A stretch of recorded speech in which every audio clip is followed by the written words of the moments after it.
내 형제의 소나 양이 길 잃은 것을 보거든 못 본 채 하지 말고 너는 반드시 그것들을 끌어다가 내 형제에게 돌릴 것이요 내 형제가 내게서 멀거나 또는 내가 그를 알지 못하거든 그 짐승을 내 집으로 끌어올고 가서 내 형제가 찾기까지 내게 두었다가 그에게 돌려줄지니 낙이라도 그리하고 의복이라도 그리하고 형제가 잃어버린 어떤 것이든지 내가 얻거든 다 그리하고 못 본 채 하지 말 것이며 내 형제의 낙이나 소가 길에 넘어진 것을 보거든 못 본 채 하지 말고 너는 반드시 형제를 도와 그것들을 일으킬지니라. 여자는 남자의 의복을 입지 말 것이요 남자는 여자의 의복을 입지 말 것이라. 이같이 하는 자는 내 하나님 여호와께 가증한 자이니라.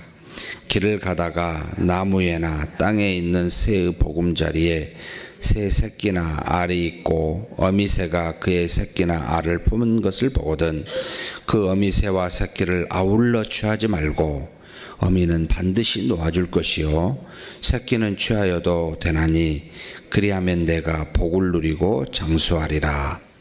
내가 새 집을 지을 때에 지붕에 난간을 만들어 사람이 떨어지지 않게 하라.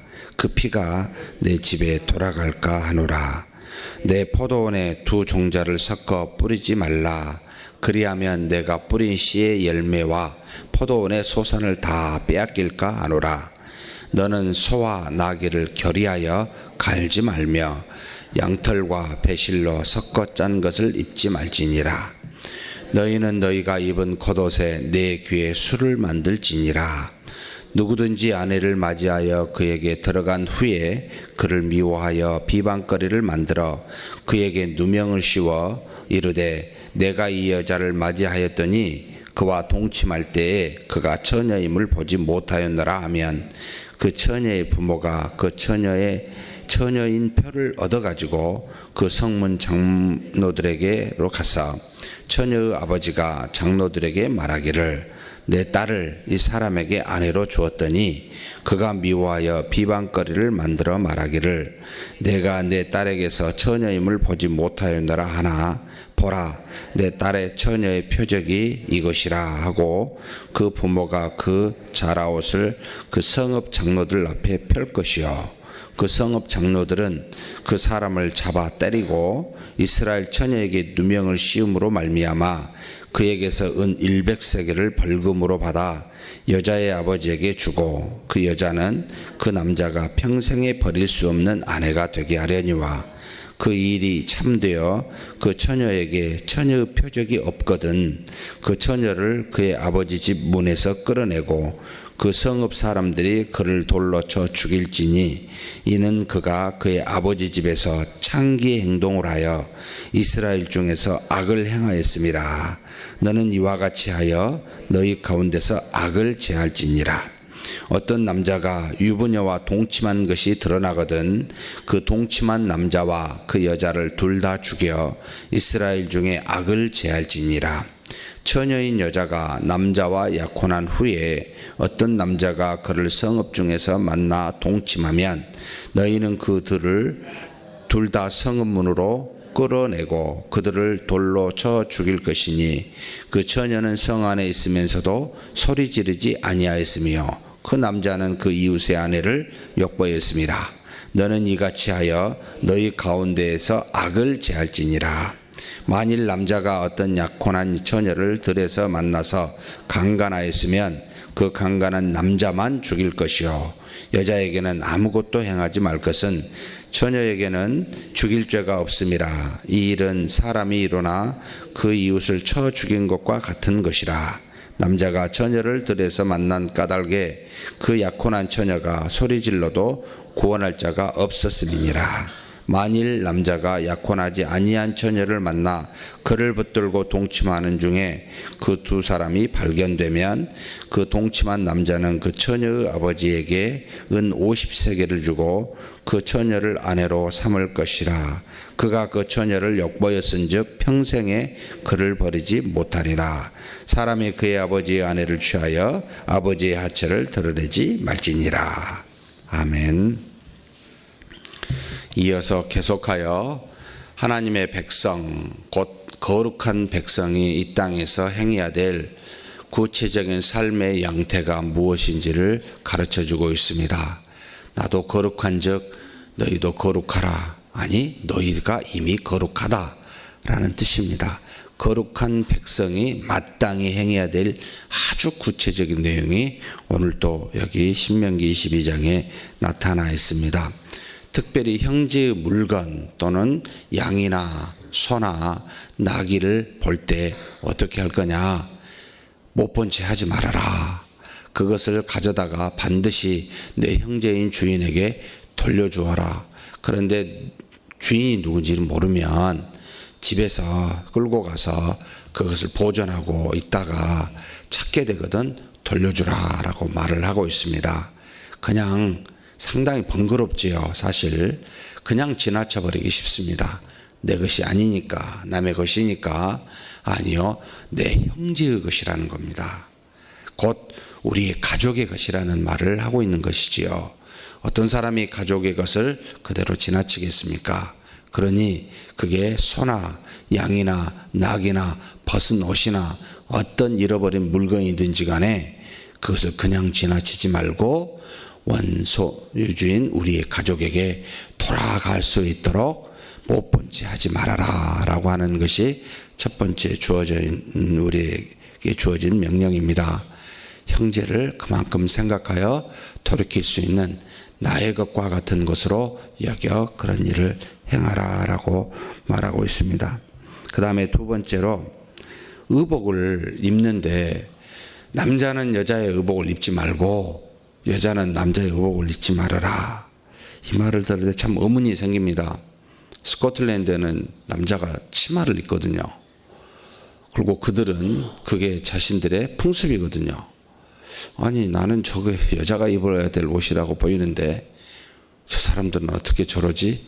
문화와 문화에 따라 서로 다른 풍습을 갖고 있습니다. 성경에서 그것을 무시하는 말이 아니라 우리가 가지고 있는 문화에서 남자가 입어야 될 옷이 있고 여자가 입어야 될 옷이 있다면 그렇게 구별해서 입으라는 겁니다. 우리가 남자가 치마나 저고리를 입게 되면 당연히 이것은 여자가 입어야 될 옷인데 남자가 입게 되면 가증한 것이죠. 왜 가증합니까? 하나님 앞에서 하나님이 모든 만물을 암컷과 수컷 곧 남자와 여자로 만들어 그 창조의 질서를 세워 그에 따라 그 일에 합당한 일들을 합당한 행동을 하도록 우리에게 이미 정하여 주었습니다. 물론 남자나 여자나 서로 이 다른 어떤 문화를 존중하고 서로 인정하라는 말인데 이것을 서로 섞이게 되면 문제가 발생을 하게 되죠. 지금의 동성애와 같이 또는 성전환 수술과 같은 그런 어떤 극단적인 환경에까지 가게 됩니다.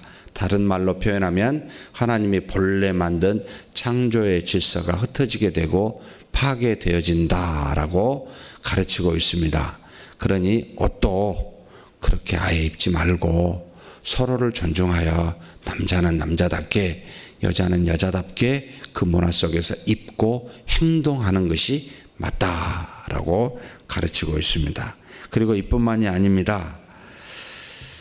여러 내용 중에 길을 가다가 나무에나 땅에 있는 새의 보금자리를 볼 때 참 물건을 취할 때 어떤 마음을 가지고 취해야 됩니까? 자비를 가지고 취해라.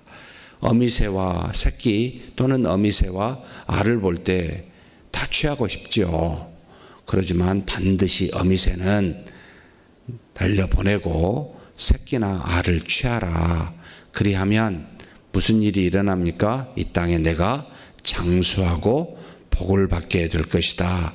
사람이 살면서 너그럽게 사람에 대해서나 하나님이 만드신 피조물이나 동물에 대해서도 자비로운 넓은 마음을 갖고 있다면 하나님이 어찌 그 마음을 헤아리지 못하시겠습니까? 더 큰 은혜와 복으로 그를 축복해 줄 테니 그렇게 무자비한 자기만의 것으로 여기는 소유욕을 갖고 모든 걸 취하지 않는 것이 복되다라고 가르치고 있습니다.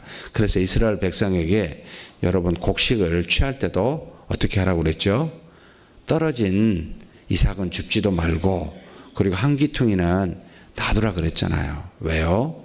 혹 가난한 자나 나그네가 먹을 것이 없어 찾고자 할 때 그걸 찾아가라고.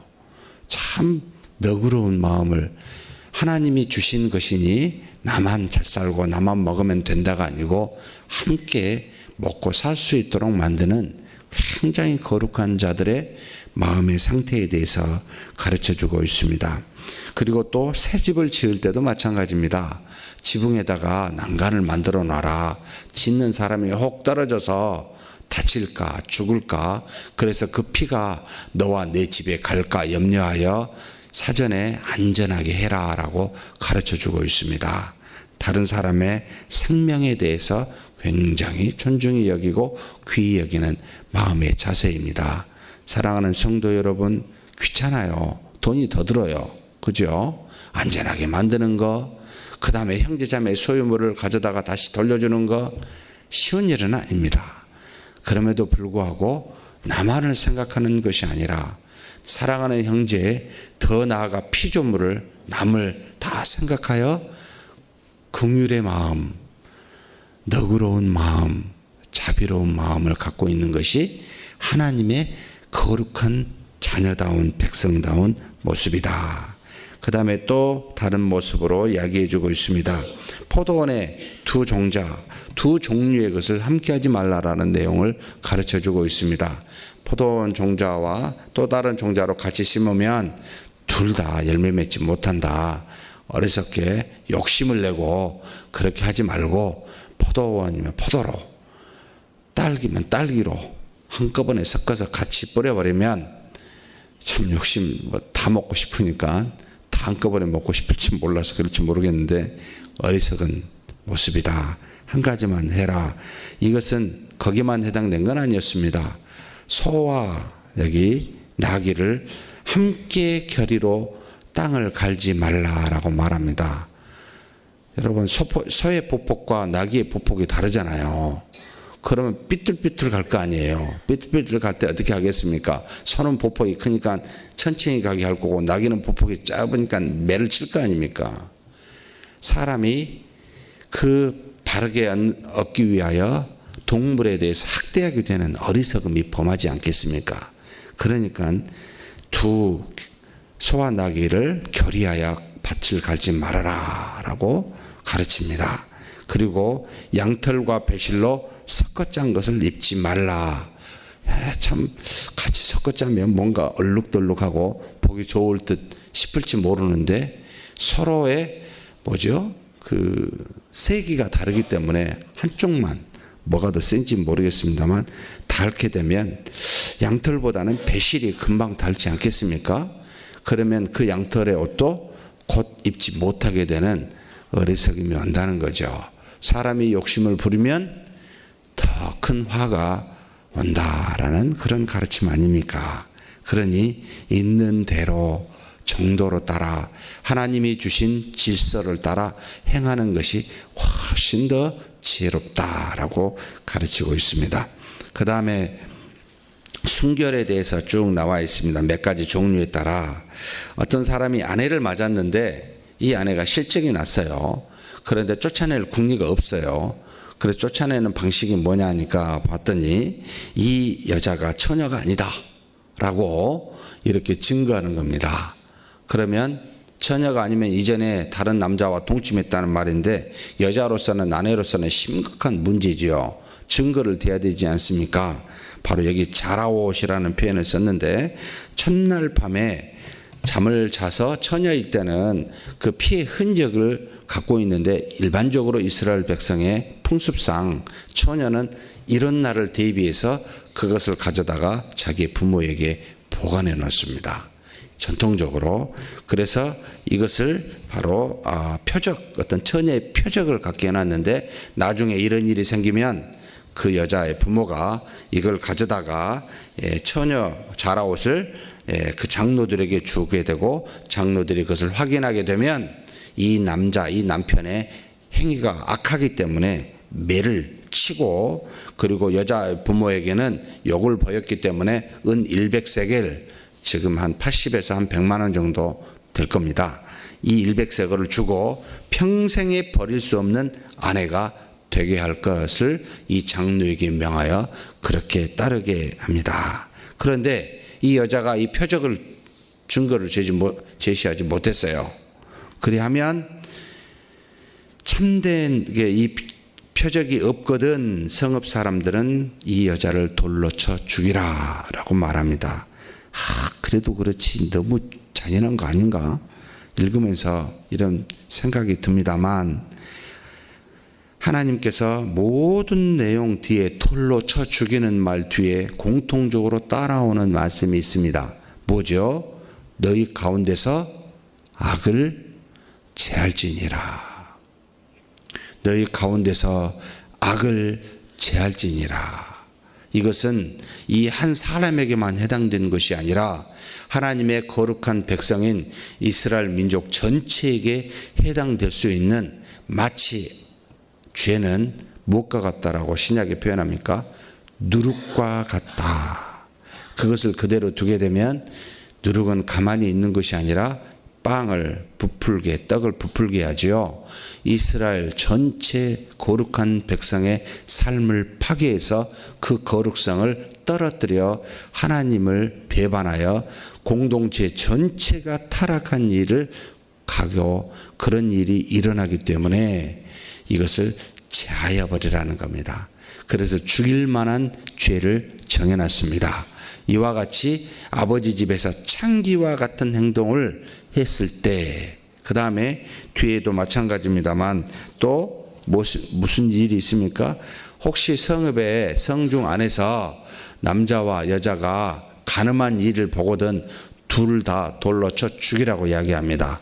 왜냐하면 여자는 충분히 소리 지를 수 있음에도 소리를 지르지 아니하였고, 남자는 이웃의 아내를 범하였기에 이것도 이스라엘 중에 죄이니까 그 중에서 제하여 버리라 라고 해서 둘 다 죽이라고 명합니다. 그런데 처녀가, 약혼한 처녀와 그냥 처녀는 다른데, 여러분 약혼과 결혼은 다르죠. 이스라엘 민족은 약혼을 거의 결혼으로 보고 있습니다. 약혼을 먼저 가서 남자가 선물 2가지를 가지고 갑니다. 부모에게 먼저 가서 승낙을 받고 또 다른 선물을 아내들 처녀에게 승낙을 받아서, 그렇게 승낙이 되면 이것이 약혼이 성립이 됩니다. 이 약혼을 하고 이 남자는 자기 집으로 돌아가 약 2년 정도, 1년에서 2년 정도 같이 살 만한 집을 마련하게 되는데, 이 기간 동안 기다려야 돼요. 그래서 약혼한 처녀가 마치 열처녀처럼 언제 신랑이 올지 몰라 기다리는데, 약혼할 때부터 거의 결혼이라고 생각하여 약혼한 처녀에게 만약에 이런 무슨 일들이 일어나게 되면 바로 돌로 쳐 죽이게 되어 있습니다. 결혼한 여자로 보는 거죠. 그런데 약혼하지 않는 처녀와 만약에 동침하게 되면 어떻게 하라? 그 아버지에게는 은 50세겔을 주고 그 처녀를 데려다가 자기의 아내로 삼아 평생 동안 함께 살라라고 말합니다.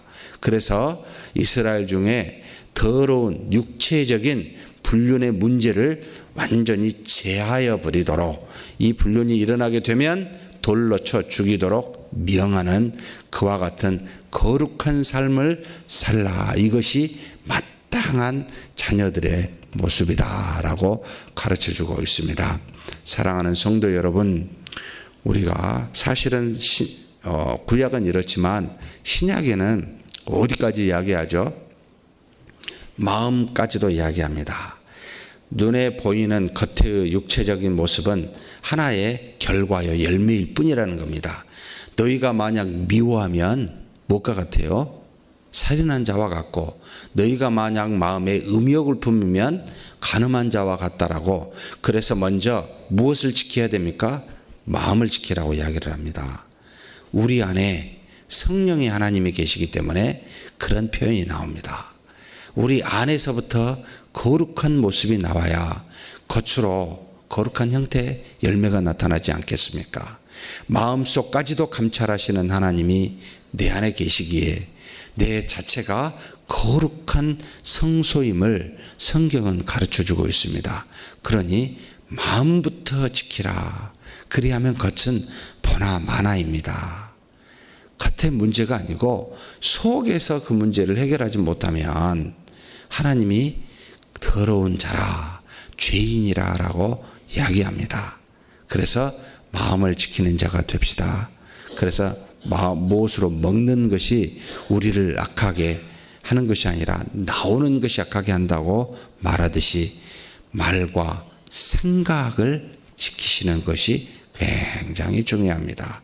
그래서 마음과 생각을 하나님의 말씀에 두는 곧 기도로 우리가 날마다 정결하게 하는 자세가 필요하다. 그 다음에 작은 죄라도 여러분 거룩한 하나님의 자녀로서는 용납하지 말아야 됩니다. 특별히 자신에 대해서는 아주 조그만 죄가 큰 죄를 마치 누룩처럼 크게 만들기 때문에 그 죄를 용납하지 않을 뿐만 아니라 만약 용납해 돼야 죄를 짓게 되면 어떻게 해야 됩니까? 즉각 회개하여 돌이켜야 됩니다. 우리의 공동체에서 이런 일이 일어나게 되면 어떻게 됩니까? 곧바로 가서 사태질하지 마시고 심판하실 분은 하나님이셔요. 우리는 사랑으로 권면해야 됩니다. 이걸 7이라고 말하는데 두세 사람이 증거하여 권면하고 그래도 듣지 아니하면 여러 성도들 앞에서 다시 권면하는데 그래도 듣지 않으면 외인처럼 여겨라. 그래야 죄가 공동체 안에서 더 파급 효과가 없습니다. 특별히 사랑하는 성도 여러분, 말을 조심하십시다. 참 말로 사람의 죄를 드러내고 상대를 상처 줄 수 있습니다. 우리가 할 수 있는 이야기라면 하나님의 말씀이든지 하나님의 영광을 드러내는 그와 같은 말이었으면 좋겠습니다. 그것이 나와 여러 사람에게 유익이 되고 은혜가 됩니다. 그런데 상대를 비방하는 일이 있으면 나의 죄가 되고 부풀어져서 행함까지도 악하게 됩니다. 근데 상처 준 사람에 대해서는 참 어려워요. 그죠? 미움이 절로 나는데 나보고 어떻게 하라고요? 이런 말이 나옵니다. 하나님 앞에 그래서 기도합니다. 하나님 도와주십시오. 이 미움이 나를 사로잡지 않게 해주십시오. 하나님이 주신 은혜로 이걸 덧입어서 그래서 너그러운 마음으로 그를 포용하게 해주십시오 라고 기도해야 됩니다. 우리 힘으로 되지 않기 때문에 안에 계시잖아요. 그분이 나에게 힘을 주시고 내가 받은 은혜를 생각나게 합니다. 너가 더러웠을 때, 죄인 되었을 때 내가 죽은 그 은혜를 생각나게 합니다. 눈물 나죠. 그런 죄의 사함을 받은 내가 이 정도 가지고 이게 분을 내면 되겠나? 아니잖아요. 다시 돌이키게 됩니다. 그래, 하나님이 이 사람도 그렇게 사랑하셨겠구나. 그리하면 그 안에서 은혜가 되어 포용하게 됩니다. 사랑하게 됩니다.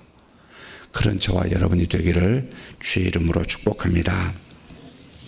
하나님 감사합니다. 이웃의 것에 대해 내 것처럼 잘 소중히 여겨 이웃의 것을 다시 돌려줄 수 있게 하시고 또 남자나 여자의 본분을 지키게 하여 주시며 우리가 이 땅에 살면서 하나님이 만드신 모든 피조물을 너그럽게 관대하게 자비하게 여기는 그와 같은 우리가 되게 하여 주시옵소서. 우리의 생명이 중요하다면 이웃의 생명도 중요하니 이웃의 생명과 인체가 다치지 않도록 우리가 서로 도우며 그와 같은 것을 미리 준비할 수 있는 지혜를 더하여 주시고 이 땅에 살면서 욕심을 가지고 두 가지 것을 한꺼번에 뿌리거나 두 가지 것을 한꺼번에 가지고 무언가를 하지 아니하고 하나님이 주신 창조의 질서대로 겸손하게 행하는 우리 모두가 되게 하여 주시옵소서. 이 땅에 살면서 하나님 특별히 거룩한 자녀로서 성결한 삶을 살기를 소망합니다. 모든 육체적 쾌락과 마음의 정욕을 성령의 능력으로 이겨나 하나님 앞에서 거룩한 자의 모습으로 살아가는 우리 모두가 되게 복내려 주시옵소서. 감사하고 우리 주님 예수님의 이름으로 기도하옵나이다. 아멘.